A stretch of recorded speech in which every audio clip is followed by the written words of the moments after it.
اعوذ باللہ من الشیطان الرجیم، بسم اللہ الرحمن الرحیم۔ زندگی سے محبت کرنے والوں کے لیے زندگی کی تنظیم ناگزیر ہے، اسی لیے ہم یہ کورس پڑھ رہے ہیں، لائف سٹائل مینجمنٹ۔ لیکن زندگی کے بارے میں تصور ہر ایک کا مختلف ہے، اسی وجہ سے زندگی کی تنظیم بھی مختلف ہوتی ہے۔ ہمارا دین بہت پیارا ہے، اور جو لوگ اس دین پہ چلے ہیں انہوں نے کس طرح سے اپنی لائف کی تنظیم کی کہ اللہ پاک نے اپنے نبی کے توسط سے ہر روز، ہر صبح، ہر شام ایک دعا کروائی۔ اب بھی وہ دعا کرتے ہیں کہ ہمیں ان کی ملت پر چلا دے۔ آتی ہے دعا کسی کو؟ اونچی بولیں ذرا، کیا ہے؟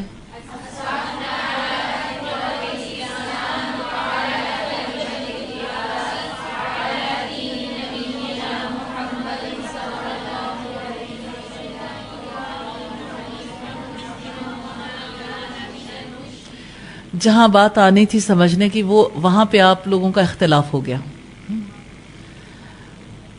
وَعَلَى دِينِ نَبِيِّنَا مُحَمَّدٍ وَعَلَى ملت ابینا ابراہیم، کہ ہم نے صبح کی ہے اپنے باپ ابراہیم علیہ السلام کے طریقے پر۔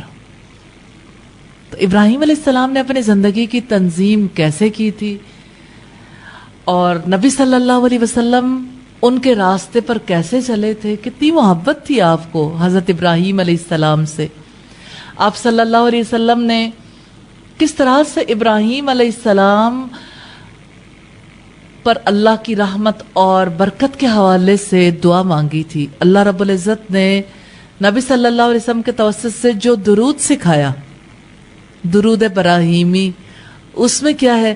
اللہم صلی علی محمد وعلی آل محمد کما صلیت علی ابراہیم وعلی آل ابراہیم انک حمید مجید۔ اب آپ دیکھیں کہ آپ دعا کرتے ہیں کہ اللہ رحمت نازل فرما محمد صلی اللہ علیہ وسلم پر اور آل محمد پر، جیسے آپ نے رحمت نازل فرمائی ابراہیم علیہ السلام اور آل ابراہیم پر۔ بے شک آپ ہی تمام خوبیوں والے اور آپ ہی شرف اور بزرگی والے۔ اب آپ دیکھیں کہ آپ رحمت طلب کریں یا برکت، کیونکہ درود کے دوسرے حصے میں برکت کی بات ہے۔ تو ابراہیم علیہ السلام کے واسطے سے کہ جیسے ان کے ساتھ تھا ایسے ہی ہمارے ساتھ ہو جائے، تو پھر طریقہ زندگی وہی اختیار کرنے کی ضرورت ہے نا، جیسے ابراہیم علیہ السلام نے اختیار کیا۔ تو اگر ہم ان کی زندگی، ان کے لائف سٹائل کو دیکھنا چاہیں تو پھر ہم کچھ بنیادی باتوں کو ضرور دیکھیں گے۔ ہمیں کچھ یادیں ہیں جو قرآن حکیم میں ملتی ہیں، اور آپ کو پتہ ہے یادوں کے دن بھی قریب آ گئے، اور اللہ پاک نے یادوں کے دن کس طرح سے ہر سال رکھ دیے۔ کچھ دن ایسے ہیں اور وہ کچھ مہینوں میں بدل جاتے ہیں، کیونکہ ان دنوں کے لیے مہینوں پہلے تیاری ہوتی ہے اور مہینوں بعد تک اس تیاری کے نتیجے میں واپسی ہوتی رہتی ہے۔ یعنی حج کے دن جب آتے ہیں تو ذوالقعدہ کے آغاز پر فلائٹس شروع ہوتی ہیں اور محرم تک جاری رہتی ہیں۔ تو منیمم 3 months ایسے ہیں جس میں لوگ حج میں بزی رہتے ہیں، حالانکہ 10 دن ہیں خاص طور پر، اور 10 کے ساتھ اگلے کچھ دن جو یادوں کے دن ہیں۔ تو ابراہیم علیہ السلام کی یاد تو ہمیں جگہ جگہ نظر آتی ہے، ان کے گھرانے کی یادیں، کہیں زمزم، اور زمزم دیکھیں آپ، ہماری ماں سیدہ ہاجرہ کی یاد ہے نا۔ کون ہے جس نے وہ پانی نہ پیا ہو، اپنی ماں کا پانی؟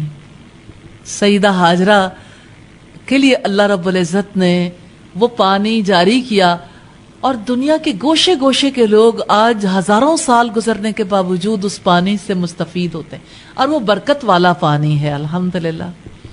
یقیناً ان کی زندگیاں ایسی تھیں، اور انہوں نے جس طرح اپنی زندگی کی تنظیم کی ایسی تھی کہ اللہ نے انہیں مثال بنا دیا۔ اور آپ دیکھیں ذرا ان کی بھاگ دوڑ کو، یعنی آپ دیکھیں کہ ہم میں سے کون ہے جو پانی نہیں پیتا، اور ہم میں سے کون ہے جو اپنی ضروریات کے لیے بھاگ دوڑ نہیں کرتا، لیکن کسی کی بھاگ دوڑ کو اللہ پاک نے حضرت ہاجرہ جیسا قرار نہیں دیا۔ صفا سے مروہ اور مروہ سے صفا، مرد ہوں یا عورتیں سب بھاگیں گے۔ تو کیسی زندگیاں تھیں نا۔ اور پھر آپ دیکھیں جیسے ابراہیم علیہ السلام کس طرح سے اپنے بیٹے کو اللہ کے حکم سے قربان کرنا چاہتے تھے، قربانی سارے انسانوں کے لیے یادگار بنا دی، ہمیشہ کے لیے۔ اور پھر جب شیطان نے بہکانے کی کوشش کی، جس جس مقام پر وہاں پہ رمی کی جاتی ہے، یادیں ہیں نا، ہر سال یہ یادیں دہرائی جاتی ہیں وسیع پیمانے پر۔ جو لوگ نہیں جاتے وہ بھی یادوں کو دہراتے ہیں، اور برکت والے دن آ رہے ہیں، ہم بھی ان یادوں میں شامل ہو جائیں گے۔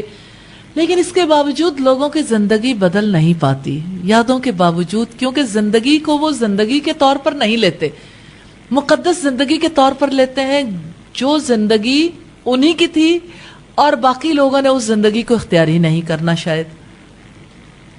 اس وجہ سے اللہ پاک نے جیسے ان کا تعارف کروایا، اسے دیکھنے کی ضرورت ہے۔ جیسے رب العزت نے فرمایا، یہ سورہ البقرہ ہے اور پہلے پارے کا اختتام ہو رہا ہے۔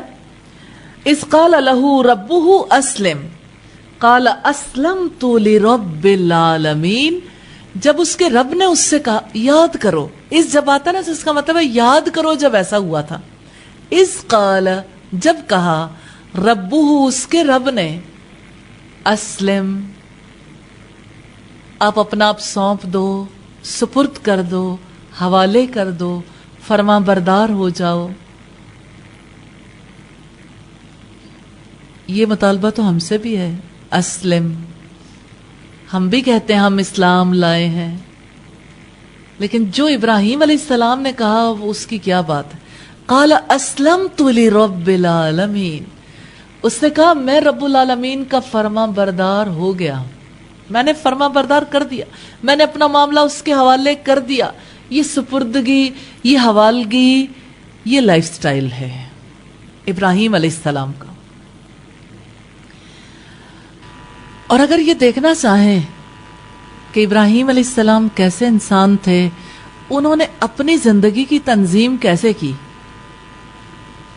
تو انہوں نے اپنی زندگی کو اپنی موت کے ساتھ ختم ہوتے نہیں دیکھا، انہوں نے اپنی نسلوں کی فکر کی اور اپنی نسلوں کو بھی اس کی تلقین کی۔ مثال کے طور پر قرآن ہمیں یہ بتاتا ہے، وَوَصَّى بِهَا إِبْرَاهِيمُ بَنِيهِ وَيَعْقُوبُ، اور اسی کی وصیت ابراہیم علیہ السلام نے اپنے بیٹوں کو اور یعقوب علیہ السلام کو کی۔ یعقوب علیہ السلام کون تھے؟ پوتے۔ وہ نصیحت کیا تھی؟ یا بنی ان اللہ اصطفیٰ لکم الدین فلا تموتن الا وانتم مسلمون، اے میرے بیٹو، بے شک اللہ تعالیٰ نے تمہارے لیے دین کو پسند کیا ہے، تمہیں موت نہ آئے مگر اس حال میں کہ تم اللہ کے فرما بردار ہو، یعنی تم بھی مسلمان ہونے کی حیثیت میں ہی جان دینا۔ اور پھر رب العزت اس سے آگے کہتے ہیں، بہت ہی پیاری بات ہے، اس دور کے یہودیوں کو مخاطب کر کے کہا گیا، ام کنتم شہداء، کیا تم اس وقت موجود تھے، اذ حضر یعقوب الموت، جب یعقوب علیہ السلام پر موت آئی، یعنی کیا تم اس وقت موجود تھے جب یعقوب علیہ السلام پر موت آئی؟ طرز تخاطب بڑا پیارا ہے، اس لیے کہ یعنی اچانک بات بدلتی ہے تو انسان کہتا ہے مجھے یہ کیوں کہا گیا، اتنے زمانے پہلے میں کیسے ہو سکتا تھا، لیکن شعور کو پہنچا دیا کہ دیکھو یعقوب علیہ السلام کی موت کا وقت ہے، اذ قال لبنیہ، جب انہوں نے اپنے بیٹوں سے کہا، یعنی حضرت ابراہیم علیہ السلام کے جانے کے بعد ان کے بیٹے وہ بھی چلے گئے، پوتا وہ بھی جا رہا ہے، تو انہوں نے اپنے بیٹوں کو کیا نصیحت کی، یعنی ابراہیم علیہ السلام کی چوتھی نسل ہے، جب انہوں نے اپنے بیٹوں کو نصیحت کی، اور نصیحت کس انداز میں ہے؟ پہلے سوال ہے، ما تعبدون من بعدی، میرے بعد تم کس کی عبادت کرو گے؟ فکر ہے نا کہ نسل مسلمان رہے، اللہ کی فرما بردار رہے۔ قالوا نعبد، الہک و الہ آبائک ابراہیم و اسماعیل و اسحاق. انہوں نے کہا ہم آپ کے باپ ابراہیم، اسماعیل اور اسحاق کی بندگی کریں گے. الہ واحدہ، ایک معبود کی. اور آخر میں کیا کہا؟ وَنَحْنُ لَهُ مُسْلِمُونَ. ایک ہی بات ہے ہر جگہ اور ہم اس کے لیے فرما بردار ہیں. تو وہ سوال جو ابراہیم علیہ السلام سے کیا گیا کہ کیا تم اسلام لے آئے، کیا تم فرما بردار ہو گئے، ایک بات کو ابراہیم علیہ السلام کیسے اپنی نسلوں میں چھوڑ گئے. ذمہ داری صرف اپنی ذات کی نہیں ہے، اپنی نسلوں کی ذمہ داری بھی. یہ جو اللہ رب العزت نے فرمایا نا قُوا أَنفُسَكُمْ وَأَهْلِيكُمْ نَارًا، اپنے آپ کو اور اپنے گھر والوں کو آگ سے بچا لو، تو اس کا معاملہ صرف اپنی ذات تک نہیں ہے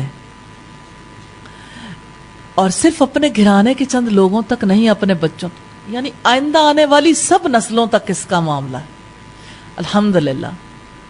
تو یہ لائف سٹائل ہے جس میں سب سے پہلی چیز اسلام ہے، اور اسلام کا مطلب فرما برداری ہے.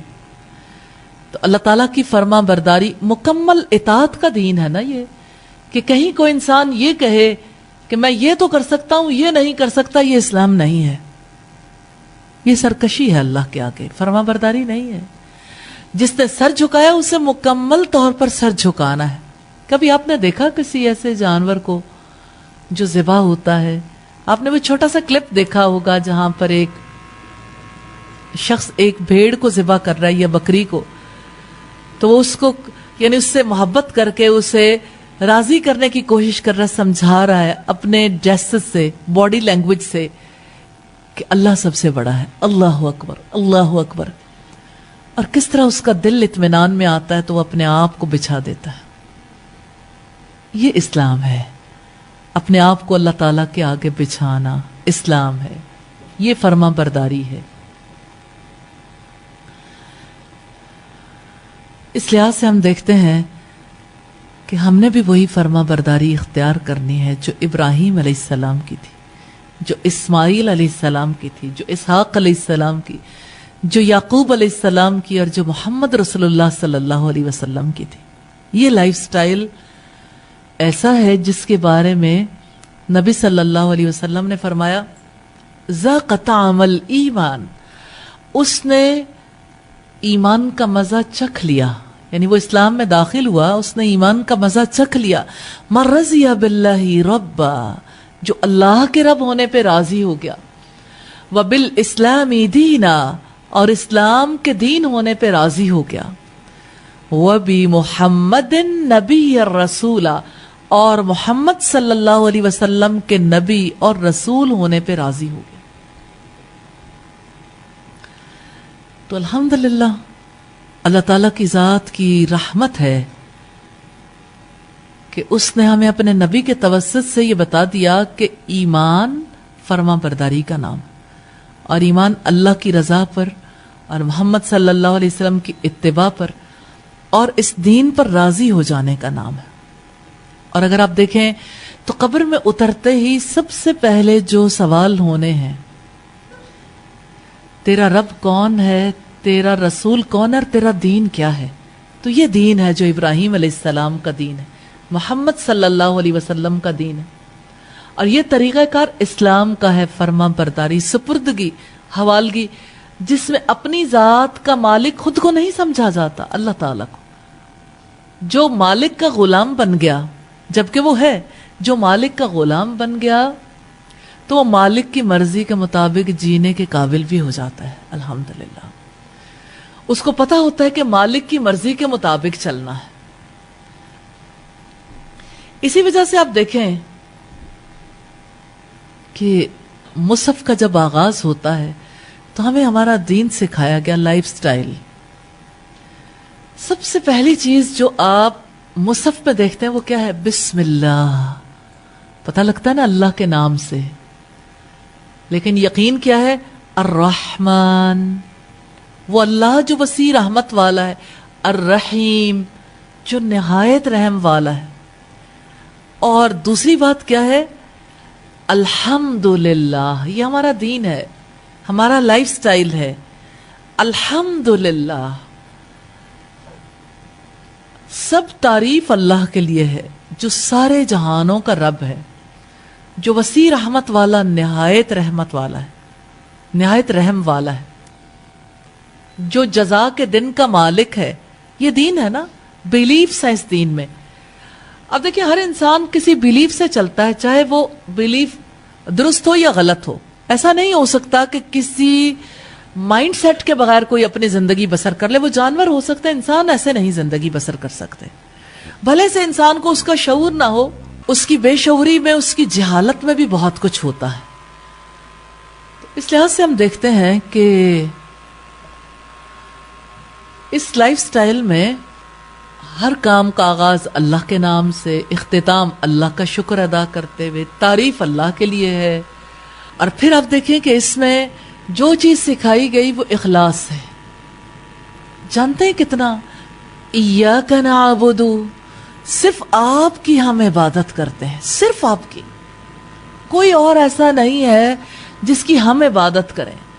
وَإِيَّاكَ نَسْتَعِينُ، اور صرف آپ سے ہم مدد مانگتے ہیں، دعا بھی آپ سے، عبادت بھی آپ کی، اور مدد بھی آپ ہی سے طلب کرتے ہیں۔ اہدنا الصراط المستقیم، ہمیں سیدھے راستے کی ہدایت دے دے۔ یہ لائف سٹائل ہے۔ یہ صراط کون سا ہے؟ دیکھیں، ہر ایک کو صراط تو چاہیے نا، وہ سیدھا ہو یا ٹیڑھا ہو، صراط چاہیے۔ صراط الذین انعمت علیہم، ان لوگوں کا راستہ جن پر آپ نے انعام کیا۔ غیر المغضوب علیہم، ان لوگوں کے راستے پر نہیں جن پر آپ کا غضب ہوا۔ ولا الضالین، اور نہ گمراہوں کے راستے پر۔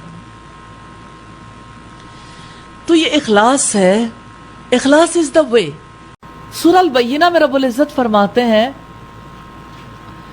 وَمَا أُمِرُوا إِلَّا لِيَعْبُدُوا اللَّهَ مُخْلِصِينَ لَهُ الدِّينَ، انہیں اس کے سوا کوئی حکم نہیں دیا گیا تھا مگر یہ کہ وہ اللہ کے لیے اپنے دین کو خالص کر کے اس کی عبادت کریں۔ اللہ کے لیے دین کو خالص کرنے کا مطلب کیا ہے؟ کہ ہر کام اللہ کی خوشی کے لیے کریں، اللہ کی پسند کے مطابق، اس کے پسندیدہ طریقے کے مطابق۔ تو یہ زندگی قیمتی ہے، اس زندگی میں کوئی نہ کوئی لائف سٹائل تو اختیار کرنا ہے۔ سرکشی بھی ایک لائف سٹائل ہے، بے خدا زندگی گزارنا بھی ایک لائف سٹائل ہے، لیکن اس کا انجام بہت خراب ہے۔ لیکن وہ لوگ جو اپنے آپ کو خدا پرست بھی کہتے ہیں، توحید پرست بھی کہتے ہیں، لیکن زندگی میں وہ یہ محسوس کرتے ہیں ہم بہت اچھے کام کر رہے ہیں۔ اور رب العزت فرماتے ہیں سورہ الکہف میں،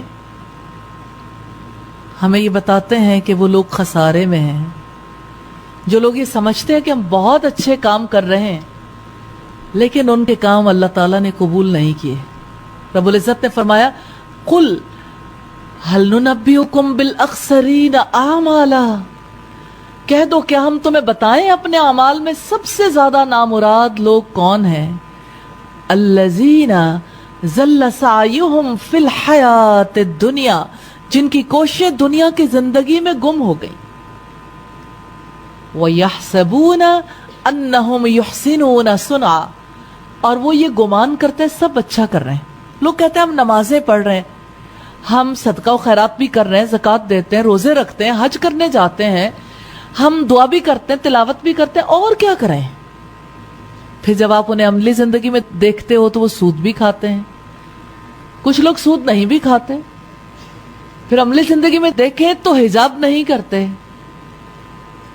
تو وہ سمجھتے تو ہیں ہم سب اچھا کر رہے ہیں۔ پھر عملی زندگی میں دیکھیں تو میوزک بھی سنتے ہیں، پھر عملی زندگی میں دیکھیں تو مرد و عورت کے اختلاط پر بھی کوئی پابندی نہیں ہے۔ پھر اللہ کی نافرمانی کے کاموں کا جہاں سے دروازہ کھلتا ہے ایک فلڈ ہے جو ان کی زندگی کو متاثر کر چکا، باطل نظریات کا۔ اس کے باوجود وہ یہ سمجھتے ہیں چونکہ ہم نمازیں پڑھیں ہم سب اچھا کر رہے ہیں۔ نماز پڑھنا ایک لائف سٹائل ہے لیکن ایک جز ہے، کل نہیں ہے۔ جز کو کل کیوں بنا لیا؟ جز تو اس لیے تھا کہ باقی زندگی ٹھیک ہو جائے، کیونکہ رب العزت نے فرمایا ان الصلاۃ تنہی عن الفحشاء والمنکر، بے شک نماز برائی اور بے حیائی سے روکتی ہے۔ تو کس کی نمازیں برائی اور بے حیائی سے روکتی ہیں؟ نمازیں بھی پڑھتے ہیں، لوگ کہتے ہیں نمازیں پڑھتے ہیں اور کون سی نیکی کریں، نیک تو ہیں. کلی طور پر دین کی حقیقت کو قبول ہی نہیں کرتے کہ دین بھی ہم پہ کوئی ذمہ داریاں عائد کرتا ہے. دین کی اتنی حقیقت سمجھ آئی کہ میرا گھر، میرے بچے، میرا شوہر، اور بس یہ میری کل ذمہ داری ہیں. باقی کے بارے میں پوچھتے ہی رہتے ہیں کہ اچھا کیا ساس کی خدمت کرنا فرض ہے؟ کیا اسلام اجازت دیتا ہے کہ آپ جوائنٹ فیملی میں رہ لو؟ اسلام اگر حجاب کا حکم دیتا ہے تو اس کے ساتھ صلہ رحمی کا بھی حکم دیتا ہے. تو صلہ رحمی کو حجاب کے ساتھ اس طرح اٹیچ کیا جاتا ہے کہ اگر حجاب کیا تو صلہ رحمی نہیں ہوگی، اور صلہ رحمی ہوگی تو اسلام نہیں ہوگا، کہ دونوں چیزوں کو اکٹھی حقیقت کے طور پر قبول نہیں کرتے. پھر خاندان کا کتنا لمیٹڈ تصور ہے کہ اپنے خاندان میں یا تو صرف شوہر، بیوی، بچے، وہ کئی لوگ کہتے ہیں MBBS یعنی میاں بیوی بچے سمیت، یہ فیملی کا تصور ہے. اور کہیں لوگ کہتے ہیں کہ اچھا چلو ٹھیک ہے جوائنٹ فیملی سسٹم ہے تو باقی لوگ بھی شامل ہو گئے. لیکن وہ جو مسلمانوں کو اخوت کے رشتے میں پرویا، تو جو مسلمانوں کا ایک وسیع اسلامی خاندان ہے اس کی ذمہ داریوں کو قبول کرنے کے لیے تیار نہیں. ہر کوئی اپنے آپ کو کاٹ کے صرف لمیٹڈ ہو گیا نا، ہر کوئی خود غرض ہو گیا کہ میری کمائی میرے بچوں کا حصہ، اور میرا کام صرف اپنے بچوں کو اچھا بنانا ہے، اور حسن سلوک کے مستحق صرف میرے گھر والے ہیں. باقی مسلم معاشرے کے بارے میں اپنی ذمہ داریوں کو اگنور کر دیا. اور ہماری ذمہ داریاں تو نان مسلمز کے لیے بھی ہیں، ان ساری ذمہ داریوں سے پتہ کاٹ لیا اور سمجھے کہ ہم سب اچھا کر رہے ہیں. اس کا مطلب یہ ہے کہ سب سے پہلی ضرورت یہ ہے کہ اسلامک لائف سٹائل کو سمجھا جائے کہ اسلام کیا چاہتا ہے. ہم اس کورس کے توسط سے انشاءاللہ تعالی بیسک ریالٹیز کو سمجھتے بھی رہیں گے، اور ساتھ ساتھ عملی زندگی کے لیے جو اسلام طریقہ کار اختیار کرنے کا حکم دیتا ہے وہ طریقہ کار بھی اختیار کرتے رہیں گے، تاکہ ہماری زندگی آرگنائزڈ ہو جائے. اب دیکھیں، آپ اپنا ٹائم ٹیبل بناتے ہیں، وقت قیمتی ہے نا، اور خسارہ تو انسان کے پاس سب سے بڑا وقت کا ہے. اب کرنے والے کام بہت سے ہیں، آپ سمجھیں گے بھی اور کریں گے بھی، لیکن سب سے پہلا کام جو ہے وہ یہ کہ اللہ کے احکامات کو قبول کر لیں. جیسے وہ ٹائم مینیج کرنے کا حکم دیتا ہے اس طرح سے ٹائم مینیج کر لیں. مشکل نہیں ہے، آپ کے سارے کاموں کے لیے وقت ہے، لیکن اپنے آپ کو خسارے سے بچانا ہے، کامیاب ہونا ہے، تو وقت کی تنظیم کرنی ہے، ٹائم مینجمنٹ سیکھنی ہے، پھر ٹائم مینیج کرنا. اور آپ دیکھیں کہ کوئی غبی ہے یا فتین ہے، اللہ پاک نے ایسی ٹائم مینجمنٹ سکھائی ہے کسی کے لیے مشکل ہی نہیں ہے. اور آج کے لیے جو آپ کی پہلی اسائنمنٹ ہوگی وہ اسی حوالے سے 5 اوقات ہیں جن میں اللہ تعالیٰ نے نماز فرض کی ہے. وقت کی تنظیم زندگی کی تنظیم ہے نا. اور آپ دیکھیں کہ انسان اگر ایک طرح کے ماحول میں رہتا ہے تو اس کے لیے اس طریقے کے مطابق چلنا آسان ہو جاتا ہے، اور اگر وہ اس ایک گھر سے نکل کے دوسرے گھر میں بھی جاتا ہے، مثلا لڑکی کو میکے سے نکل کے سسرال جانا پڑتا ہے تو اس کی سانسیں بند ہونے لگتی ہیں، خوف آتا ہے کہ جانے کیا ہو جائے گا، تو ٹائم مینیج کرنا مشکل ہو جاتا ہے. وہ لڑکی جو اپنے میکے میں بہت آرگنائزڈ وے میں بھی زندگی بسر کرتی، سسرال میں جا کے اسے نئے سرے سے سمجھ ہی نہیں آتا اب کیا کرو. کافی عرصے تک وہ ناسمجھی کی زندگی گزارتی رہتی کہ نئی ذمہ داریوں کو قبول کرنا مشکل اور پھر ان ذمہ داریوں کو ادا کرنا مشکل. تو بالکل یعنی زندگی کا پیٹرن ہی تبدیل ہو جاتا. تو اللہ پاک نے ہر ایک کے لیے ایسی ٹائم مینجمنٹ کر دیا. آپ پہاڑ پہ چلے جائیں یا سمندر کے بیچ میں چلے جائیں، آپ کسی دلدل میں پھنس جائیں یا زمین کے کناروں سے باہر نکل جائیں. آخر زمین کے کناروں سے بھی اب لوگ باہر نکل رہے ہیں. نماز تو فرض ہی رہے گی اوقات کے ساتھ. اور یہ الگ بات ہے کہ زمین سے باہر نکلیں گے تو پھر نماز کیسے ادا کریں گے، کیونکہ سورج کے جو ساتھ لنک زمین کا ہے دوسرے سیاروں پر تو مختلف ہے، لیکن جو ہمارے معاملات ہیں ہمیں اس کو ضرور سمجھنا چاہیے. تو اس میں جو ٹائم مینجمنٹ سب سے پہلی بات یہ، اور اس کا آپ ارادہ کریں، کمٹمنٹ کریں گے. اگر آپ نے اپنی لائف کو مینج کرنا، اور یہ آلریڈی کرنے والا کام ہے جو آپ کر رہے ہیں، میں نے تو جو کام کرنا ہے وہ یہ کہ آپ کی لائف کی کوالٹی کو بہتر بنانے کے لیے اس اصول پر لانے کی کوشش کرنی اللہ کے فضل سے جو اللہ رب العزت نے طے کر دیا. رب العزت نے فرمایا ان الصلاۃ کانت علی المؤمنین کتابا موقوتا، بے شک اللہ تعالیٰ نے نماز مومنوں پر وقت کی پابندی کے ساتھ فرض کی. اب وقت کی پابندی ہو گئی نا، کتابا موقوتا، تو وقت کی پابندی کے ساتھ جو نماز فرض ہے اس نماز کو جب جی چاہے پڑھ لیتے ہیں. تو آپ کمٹمنٹ کریں آپ نے کیا کرنا ہے. اب مجھے یہ بتائیے، کسی کے لیے مشکل ہے کمٹمنٹ کرنا، یہ سمجھنا کہ کرنے والا کام کون سا ہے؟ جی بیٹا آپ بتائیں گی کہ کیا کرنا ہے؟ ہاں آپ سے پوچھ رہی ہوں ماریا، نماز کے بارے میں کمٹمنٹ کریں نا کہ کرنے والا کام کون سا ہے؟ وقت پر نماز ادا کرنی. وقت کا تعین کون کرے گا؟ جب اذان ہوگی اور کسی علاقے میں 2:45 بجے اذان ہو رہی ہو تو پھر کیا کریں گے؟ یعنی نمازوں کے اوقات سیکھنے ہیں کون سا پہلا وقت ہے، کیونکہ ہماری سوسائٹی میں بہت کنفیوژن ہے. تو کسی اور کی بات پر نہیں، رسول اللہ صلی اللہ علیہ وسلم کو حضرت جبریل علیہ السلام سکھانے آئے تھے، وہ اوقات موجود ہیں، ان اوقات پہ نماز ادا کر لیں. اس میں آگے پیچھے ہو سکتا ہے انسان کی، کبھی کوئی مجبوری مشکل بھی ہو سکتی ہے، لیکن ایک لائف کی روٹین ہے نا، ایک روٹین کے ساتھ اپنا نماز پڑھنی ہے تو ٹائم مینج کرنا ہے انشاءاللہ. اور آپ اس کے لیے علمبردار بھی بنیں گے. جہاں کہیں آپ ہوں وہاں دوسروں کو احساس دلاتے رہیں گے، گھر میں، بازار میں، اپنی جاب کی جگہ پہ بزنس کرتے ہیں یا پڑھنے آتے ہیں، کسی بھی جگہ پر ہے، نمازوں کی پابندی اور وقت کا خیال صرف خود نہیں رکھنا، دوسروں کو بھی تلقین کرنی ہے انشاءاللہ، کہ آپ کی وجہ سے لوگوں کی زندگی کی تنظیم ہونی شروع ہو جائے. اور اتنا پیارا ہمارا دین ہے کہ نماز کے لیے جب اوقات مقرر کیے تو نماز کی حقیقت بھی سمجھائی. اب ہم اسے اپنے اپنے مقام پر دیکھتے جائیں گے انشاءاللہ تعالی کہ نماز کی ظاہری طور پر پابندی جو ہے، وقت کی پابندی، اس کی وجہ سے اپنے ٹھکانے پر تو چلے گئے، لیکن اس کی کوالٹی کیسے بہتر ہوگی، اس کے لیے کچھ اور باتوں کو سمجھنے کی ضرورت ہے. میں اس لیے اس انداز میں اسے لے کے چلی ہوں کہ ساتھ ہی ہمارا پریکٹیکل ورک بھی شروع ہو جائے، تاکہ ہمارے پاس جتنی بھی مدت ہے اللہ پاک کے فضل و کرم سے ہم اس دوران نہ صرف یہ کہ تھیوریٹیکلی سیکھیں، ہم پریکٹیکلی بھی سیکھ جائیں کہ کرنے والے کام کون کون سے. اور کام اتنے آسان ہے، کسی کے لیے مشکل نہیں، لیکن عادی کرنے کی ضرورت ہے.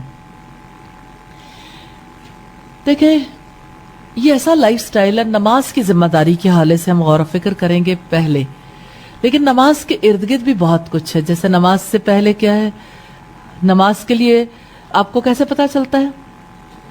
اذان سے اور وقت ہونے سے. اذان جب ہوتی ہے تو کوئی ذمہ داری ہے اذان کا جواب دینا. رسول اللہ صلی اللہ علیہ وسلم نے اس کے لیے کیا بشارت دی ہے؟ شفاعت کی. شفاعت واجب ہو جاتی ہے جو اذان کا جواب بھی دیتا ہے اور اذان کے بعد دعا کرتا ہے. اب آپ کمٹمنٹ کریں گے آج سے ہر اذان کا جواب دینا سیکھنا ہے. ایسا نہیں ہوتا کہ آپ جتنی اذانیں ہو رہے ہیں سب کا جواب دے سکیں اور جتنی اذانیں ہوں سب کے بعد دعا پڑھ سکیں. ایک بار پڑھ لیا کافی ہو گیا، کیونکہ اذان مختلف اوقات میں ہمارے یہاں جاری رہتی ہے تو لوگ الجھن میں آ جاتے ہیں اور اس کی وجہ سے پھر چھوڑ بیٹھتے ہیں کہ کتنی اذانوں کا جواب دیں. کہ ظہر کی اذانیں ختم ہوتی ہیں تو پھر عصر کی اذانیں شروع ہو جاتی ہیں، پھر عصر کی ختم ہوتی ہیں تو مغرب کی شروع ہو جاتی ہیں. یعنی یہ تقریباً تھوڑے تھوڑے وقفے کے ساتھ سلسلہ چلتا رہتا ہے. تو آپ اپنی زندگی کے لیے، لائف کے لیے طے کر لیں بنیادی چیز، اور یہ بات آپ کو کہاں تک لے کے جائے گی؟ انشاءاللہ پورے اسلام تک اور پوری زندگی کی کامیابی تک انشاءاللہ. کیونکہ اللہ رب العزت نے جہاں سورہ مومنون میں کامیاب لوگوں کی صفات بتائی ہے، قد افلح المؤمنون، وہاں پہلی صفت کیا بتائی ہے؟ الذین ہم فی صلاتہم خاشعون، وہ لوگ جو اپنی نمازوں میں خشوع اختیار کرتے ہیں. اور یاد رکھیے گا خشوع کے لیے کچھ باتیں بہت ضروری ہیں. آپ گلٹ میں نہ ہوں. جب آپ گلٹ میں ہوتے ہیں خشوع نہیں ہوتا. آپ پریکٹیکلی کر کے دیکھ لیجئے گا، کیونکہ آپ کے ذہن میں بار بار خیال آتا ہے نماز کا وقت چلا جائے گا، جلدی کر لوں. جب آپ نے وقت پہ نہیں ادا کی تو پھر آپ ایک پریشانی میں آ جاتے ہیں نا. اس پریشانی میں یہ انسان کی نیچر ہے، اس کی سائیکالوجی ہے، وہ اس کی ایسی نفسیات ہے کہ وہ ایسے موقع پہ خشوع اختیار نہیں کر سکتا جبکہ وہ گلٹ میں ہو کہ میری نماز کا وقت جا رہا ہے. اس لیے نماز جب اول وقت پہ آ گئی تو خشوع کا اہتمام ہو گیا. دوسری بات یہ ہے کہ خشوع کے لیے ظاہر ہے کہ کچھ اور چیزوں کا اہتمام کرنا ضروری ہے. نماز پورے ڈریس میں ادا کی جائے، یعنی پورے طریقے سے ڈریس اپ ہوں. آپ کے ادھر سے بال نظر آ رہے ہیں، ادھر سے دوپٹہ لیا ہے، وہ جو ہی رکوع میں جاتے ہیں یہ گیا دوپٹہ، سجدے میں جاتے ہیں تو پانچے اوپر اٹھ گئے، ٹخنے ننگے، اور جب اٹھے تو یہ سلٹس جو ہیں اس کی وجہ سے سائیڈیں ننگی ہو گئی. کبھی بازو کھل رہا ہے، کبھی ٹانگیں کھل رہی ہیں، کبھی سائیڈیں کھل رہی ہیں، کبھی سر کھل رہا ہے. تو خشوع کہاں سے آئے گا؟ اب آپ دیکھیں نماز کی بھی تو تنظیم کی ضرورت ہے نا. لائف کو آرگنائز کرنا، تو جس چیز سے آپ آرگنائز کر رہے ہیں اس کی کوالٹی کو بہتر بنانا ہے انشاءاللہ تعالی. تو اس کے لیے یہ سادہ سادہ سے اصول ہیں. وقت کی پابندی، اور دوسری بات یہ ہے کہ اذان کا جواب ضرور دینا، اور اذان کے بعد دعا. اب یہ اس ہفتے میں آپ پریکٹس کریں گے اور اس کا آپ ریکارڈ رکھیں گے اپنے پاس، اور وہ ریکارڈ بنا کے بھی دیں گے. ٹھیک ہے؟ ریکارڈ بنا سکتے ہیں 5 times a day اور 1 week کا ریکارڈ. ٹھیک؟ تو آلموسٹ سب کے پاس ہی کوئی نہ کوئی ایسی فیسلٹی ہوتی ہے جس کی وجہ سے وہ ریکارڈ رکھنے کے قابل، کمپیوٹر ہے، موبائل ہے، یا کوئی ایسی چیز جو لوگ یعنی جہاں پہ بھی ہوں ان کے لیے اس میں مشقت نہیں ہے. تو آپ دیکھیں کہ آپ اب اتنی سہولت کے دور میں ایسا ہو سکتا ہے کہ آپ اپنی پوری شیٹ بنا لیں تو اس کی پکچر اپلوڈ کر دیں یا دے دیں. باقی نہیں، ابھی صرف ہم کس پہ بات کر رہے ہیں؟ ٹائم، وقت کی پابندی ہو سکتی ہے انشاءاللہ. افضل وقت پہ نماز پڑھنی. دوسری بات ہو سکتی ہے اذان کا جواب دینا انشاءاللہ، اور 5 اذانوں کا انشاءاللہ. اس ہفتے میں یہ کرنے والا کام ہے نا. اچھا، اس کا آپ کو کوئی فائدہ ہوگا کیا؟ اس سے لائف آرگنائز ہوگی؟ دیکھیں کچھ چیزیں ایسی ہوتی ہیں ہمیں پتا ہے کہ یہ کرنے والا کام ہے لیکن عادت نہیں ہو پاتی. تو میں ساری خواتین سے بھی پوچھنا چاہتی ہوں آپ لوگ بھی انشاءاللہ تعالیٰ اپنی زندگی کو آرگنائز کریں گے نا، کیونکہ یہ درس نہیں ہے محض، اگرچہ اس میں ساری اسلام کو ہم سیکھیں گے اور زیادہ انشاءاللہ کوشش کریں گے بہتر انداز میں، لیکن کرنا سیکھیے. دیکھیے عمل سے زندگی بنتی ہے، لفظوں سے نہیں. لفظ عمل کے لیے ہوتے ہیں، عمل سے زندگی بنتی ہے، جنت بھی جہنم بھی. تو یہ عمل کیا جنت لے جانے والا ہے؟ اگر یہ جنت لے جانے والا عمل ہے تو ہم زندگی میں محروم تو ہیں. اور ایسا نہیں ہے، کتنے لوگ ہیں جنہوں نے زندگی میں کوئی اذان نہیں مس کی جس کا جواب نہ دیا. کوئی بھی ایسا نہیں نکلے گا، کیونکہ کوشش نہیں ہے کہ جب کبھی سن لی تو جواب دے دیا. ابھی تک کی صورتحال ایسی ہے. اور جب نہیں سنی تو کوئی بات نہیں، اور فکر بھی نہیں ہوتی کہ ہم نے عصر کی نماز کا جواب، عصر کی اذان کا جواب نہیں دیا تھا. لیکن آج کے بعد آپ فکر مند ہوں گے. آپ لوگوں میں سے کتنے لوگ کمٹمنٹ کرتے ہیں کہ ہم فکر مند ہوں گے انشاءاللہ؟ انشاءاللہ. اچھا، اسی طرح سے اس لائف سٹائل کو سیکھنا ہے، خسارے سے بچنا ہے. تو اگلا کام کیا ہے؟ اگلا کام یہ ہے کہ آپ جب وضو کریں گے تو بسم اللہ پڑھ کے کریں گے.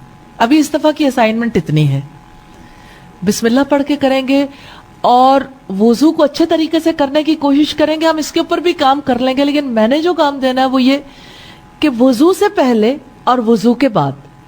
تو وضو کے بعد آپ کیا کریں گے؟ ایک دعا پڑھیں گے جو رسول اللہ پڑھتے تھے. تو وضو کے بعد کی دعا سیکھ لیں.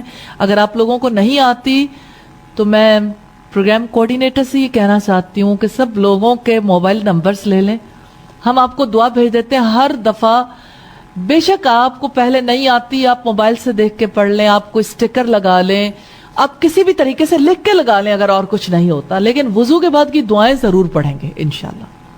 کیسا ہو سکتا ہے سب کو یہ اسٹیکر تحفہ دے دیں؟ ٹھیک ہے انشاءاللہ. اب آپ یہ دیکھیے کہ وضو سے پہلے بسم اللہ اور وضو کے بعد وضو کی دعا، کام آسان ہے نا؟ اچھا، اسی طرح سے انشاءاللہ تعالی نماز کے بعد کے اذکار. نماز کے بعد آپ نے کیا پڑھنا ہے؟ تسبیح فاطمہ. ہر بار تو سارے جو ہی نماز ختم کرتے ہیں اٹھ کھڑے ہوتے ہیں. آپ لوگوں میں سے کتنے لوگ ہیں جو اٹھ کھڑے ہوتے ہیں، جنہیں اٹھنا ہی ہوتا ہے؟ ظہر اور عصر میں اٹھ کھڑے ہوتے ہیں، فجر میں نہیں اٹھتے، اور مغرب میں بھی نہیں اٹھتے، عشاء میں بھی نہیں اٹھتے، لیکن ظہر اور عصر میں اٹھنا پڑتا ہے. تو آپ یہ دیکھیں کہ وہ زیادہ وقت نہیں لگتا. میں تسبیح فاطمہ کے لیے میں ایک بہت ایزی ٹپ بتانا چاہتی ہوں. ایزی ٹپ یہ ہے کہ جس وقت آپ انگلیوں میں پڑھتے ہیں نا، تو ایک دفعہ آپ نے یہاں پڑھ لیا، ایک دفعہ یہاں، اور 3 دفعہ یہاں، تو یہ بہت سارا، یعنی ایسا لگتا ہے نا بہت سارا کام ہے. تو آپ یوں کر لیں کہ ایک پور پہ 3 دفعہ پڑھ لیں. جب آپ 3 دفعہ کریں گے تو یہاں تک جا کے ختم. 11 کو ملٹیپلائی کریں گے 3 سے تو 33 ہو جائے گا. آپ کو لگے گا یہ تھوڑا سا کام ہے. ظہر اور عصر میں تو اس ٹپ کو آزمائیں گے تو آپ فوراً کر جائیں گے. 33 دفعہ جو کہ 11 دفعہ لگ رہا ہے. سبحان اللہ، الحمدللہ، اللہ اکبر، منیمم اتنا تو کر سکتے ہیں نا. اسی طرح سے آپ دیکھیں جیسے اللہم اعنی علی ذکرک و شکرک و حسن عبادتک. یہ بڑی پیاری دعا لگتی ہے مجھے، کیونکہ اس میں محبت ہے. رسول اللہ صلی اللہ علیہ وسلم کا ایک طرز عمل ہمیشہ ذہن میں آ جاتا ہے. ایسے لگتا ہے ابھی ابھی کندھے پہ ہاتھ رکھا ہو کسی نے. رسول اللہ صلی اللہ علیہ وسلم نے سیدنا معاذ بن جبل کے کندھے پہ ہاتھ رکھا اور کہا، معاذ، میں اسے کبھی ایسا نہیں فیل کرتی کہ یہ بات رسول اللہ نے حضرت معاذ کو کہی. مجھے لگتا ہے مجھے بھی اسی طرح کہی ہے کہ اے معاذ، میں تم سے بہت محبت کرتا ہوں.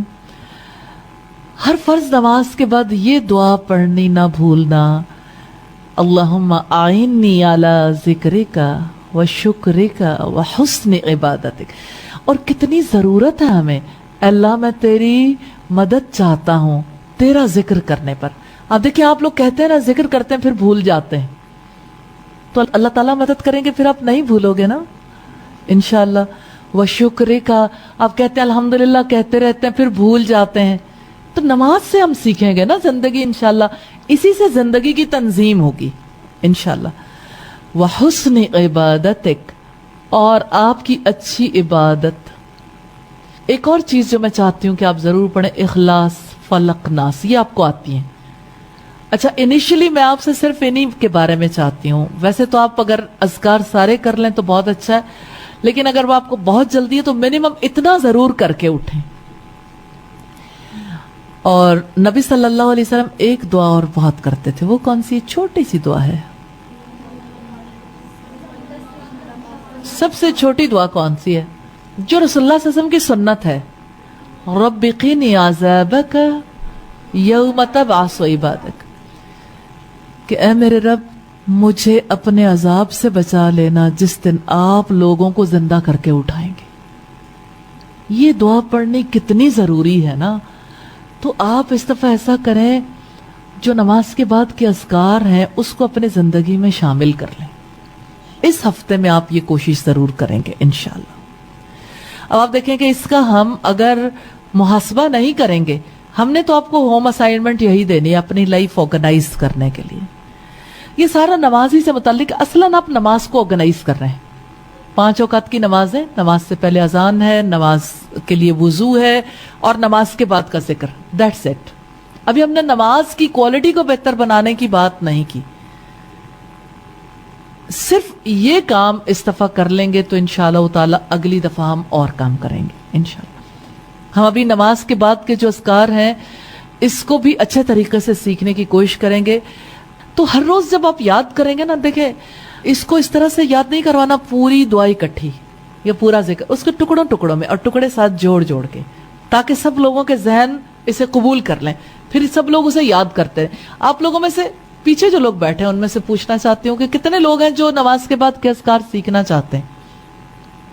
الحمدللہ تو ہم سب سے پہلے اپنی زندگی کی تنظیم اسی چیز سے کرنا چاہیں گے جو اللہ تعالیٰ نے ہمارے لیے فرض ٹھہرائی ہے، کیونکہ اسی سے زندگی کی اصلاح ہوتی ہے. اور حشر کے میدان میں بھی سب سے پہلا سوال نماز کے بارے میں ہوگا. اگر نمازیں درست نکلیں تو اگلا حساب ہوگا، ورنہ تمام حساب کتاب کلوز اور بندہ جہنم میں ڈال دیا جائے گا. اس لیے ہمیں سب سے پہلے اپنی نماز کو بہتر بنانا ہے.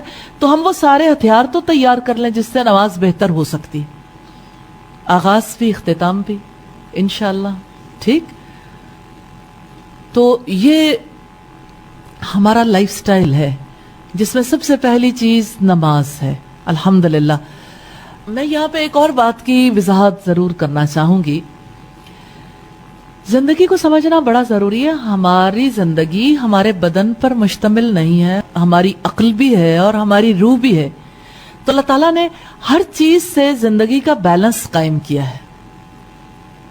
تو زندگی کے بیلنس کو قائم کرنے کے لیے ہم اگلی بار جب ملیں گے تو نماز کو ضرور دیکھیں گے کہ نماز میں یہ بیلنس کس طرح سے قائم ہوتا ہے. تو سارے لوگ جب یہ کہتے ہیں نا کہ نماز میں خیالات بہت آتے ہیں اور نمازوں میں اثر نہیں ہے اور نماز پڑھنے کے باوجود زندگی نہیں بدلتی، تو انشاءاللہ تعالی اللہ تعالیٰ سے پوری امید ہے کہ انشاءاللہ زندگی بدلے گی. ابھی ہم بہت ساری باتیں کر سکتے ہیں جیسے صبح و شام کے اذکار ہیں یا باقی چیزیں، لیکن ہم ایک ترتیب سے سیکھیں گے. پہلے ایک چیز پہ فوکس کر لیں، پھر ہم باقی چیزوں کو بھی انشاءاللہ گریجولی سیکھتے چلے جائیں گے انشاءاللہ تعالی. تو آج آپ لوگ انشاءاللہ تعالی نماز کے بعد کے اذکار جتنے لوگوں کو آتے ہیں بہت اچھا ہے، لیکن موقع جب ملتا ہے نا تو جن لوگوں کو آتا بھی ہے وہ اپنی کوالٹی امپروو کریں. ہو سکتا ہے ایک سٹیپ پہ کام کر لیا ہو کہ آپ کو یاد ہو، پھر ترجمے کے ساتھ اس کی تجوید، اس کو زیادہ خوبصورت انداز میں سیکھنا. پھر اسی طرح سے ایک اور چیز کی طرف آپ لوگ توجہ کر سکتے ہیں. اینگلز ہیں نا ڈیفرنٹ سیکھنے کے. ایک اینگل یہ بھی ہے کہ آپ سکھانا سیکھ لیں کہ آپ کی ٹیچر آپ کو کیسے سکھاتی ہیں، پھر آپ بھی اسی طرح سے سکھائیں گے. جانتا ہے سب سے پہلے کس کو سکھانا ہے آپ نے؟ رسول اللہ سے ایک شخص نے آ کے پوچھا کہ اللہ کے رسول، مجھ پر سب سے زیادہ حق کس کا ہے؟ تو آپ نے کیا فرمایا تھا؟ تمہاری ماں کا. اس نے پھر پوچھا، آپ نے پھر فرمایا تمہاری ماں کا. اس نے پھر پوچھا، آپ نے فرمایا تمہاری ماں کا. اس نے پھر پوچھا تو آپ نے فرمایا تمہارے باپ کا. ایک اور روایت میں ہمیں یہ ملتا ہے کہ اس نے پھر پوچھا تو آپ نے فرمایا تمہارے رشتہ داروں کا. تو سب سے پہلے ماں باپ، بہن بھائی، قریبی لوگ، نیبرز. اور ایک مسلم جو ہے، ایک مسلمان، ایک مومنہ تو ہمیشہ جہاں بھی ہوتی ہے وہ اچھے کاموں کو سکھانے کی کوشش کرتی ہے. اور آپ کے پاس بہت راستے ہیں الحمدللہ، اور آپ انشاءاللہ تعالی یہ کام اپنی زندگی میں جاری رکھیں گے انشاءاللہ. جیسے آپ کی زندگی کی تنظیم ہوگی اسی طرح سے آپ دوسروں کی زندگی کی تنظیم کرتے رہیں گے.